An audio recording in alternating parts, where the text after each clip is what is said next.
Welcome back.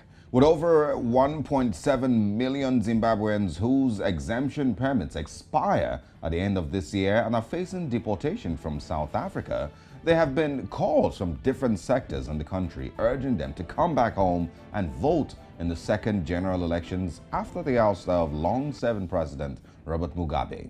Civil societies have over the years accused the government of amending the constitution to stifle dissenting voices and the opposition, instead of acknowledging the diaspora's contributions to national survival by instituting electoral reforms to allow those in foreign lands to exercise their right to vote. The Zimbabwean economy is partly surviving on diaspora remittances, support which of course now amounts to over $2 billion annually. If anything else, the government should go a step further and grant the diasporans the right to vote in appreciation of the huge contribution they're making to propping up the troubled Zimbabwean economy and its people. Joining us this morning is Tafadzwa Sambiri, Team Pachedu Coordinator. Thank you so much for joining us this morning. Good morning, and thank you so much for hosting us. All right. Now, the government has in the past made it clear that the diaspora vote will not be possible. Have there been any changes made in this regard? There haven't been any changes. The Zim government is still based on the situation. They don't allow diaspora vote. They say the law, the Electoral Act of Zimbabwe does not allow people that are outside the country to register or to vote outside the country. They always say our voting system is polling based, so one needs to be actually physically in Zimbabwe to vote. But this is one of the reforms that we are pushing for as an organization, as a civil society, and other organizations as well, because under the same law, we also have an option of postal vote that is used by mostly civil servants that will be participating on polling day. So it is possible to have diaspora vote, but there's been a lack of implementation from the government of Zimbabwe side. All right. What dynamics does the diaspora vote bring to the Zim politics game? And is there a specific area that has, the most of Zimbabweans who are living in diaspora? Are they here in, other African countries, or are they, in Europe and America and where else? As you might be aware, due to the economic crash of Zimbabwe when the Zimbabwean government took over, a lot of Zimbabweans have moved out of the country. We have quite a few in the UK, we have over 1 million in South Africa, we have some thousands in the United States and Australia. So if you combine this population, you might come up with a figure that is eligible voters that is above 2 million, and that 2 million really makes a difference if it's allowed to vote or if it participates in electoral processes.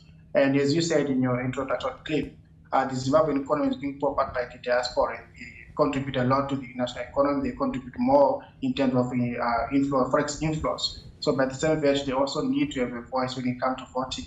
The government of Zimbabwe not simply take their money, but not give them the right to vote. They need also to restore the right to vote to all these Zimbabwean diaspora, and most of them were pushed outside because of the economic collapse of the country. I mean, we cannot, you've just mentioned the economic collapse of the country and the fact that the country indeed has struggled with its economy. Now, very recently, we talked about the Limpopo MEC and the statement she'd made as regards treating foreigners, in this case, a Zimbabwean woman in South Africa. Now, with all of this, we still see mass people moving en masse to other parts of the continent. Do you think that these Zimbabweans who are outside the country may heed the call and come back home to vote? I think now mostly those that are based in Southern Africa, they're now seeing the light that there's need for them to actively participate in the national election in Zimbabwe, to actively participate in the politics of the nation. For a long time, most of our countrymen and country leaders have been moving out of the country, crossing over to Limpopo. It's a short journey, it's easy for people to move. But also, we are now facing a situation where the South African government, the South African system itself cannot cope with the amount of Zimbabweans that are in South Africa. And honestly, I wouldn't blame the health official, because there are so many illegal immigrants in South Africa besides Zimbabweans alone, and the system is failing to cope. And the best way out of this is for every African country to focus on fixing their economies, fixing their own politics, and that goes for Zimbabweans also in South Africa mainly, that they make up the majority of those that are in the diaspora. And with them, if they focus their energies more on Zimbabwean issues and transforming Zimbabwe, then we can say we can move forward as a nation. We have been hosted by South Africa for a long time.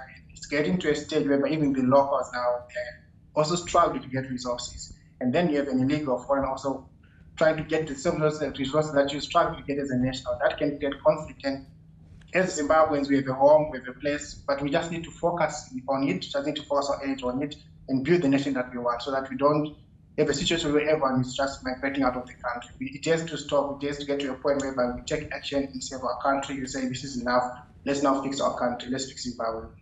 All right. Thank you very much for your time with us this morning. We certainly will be following up with the updates in Zimbabwe. And if this does happen, we would love to have you again. Thank you.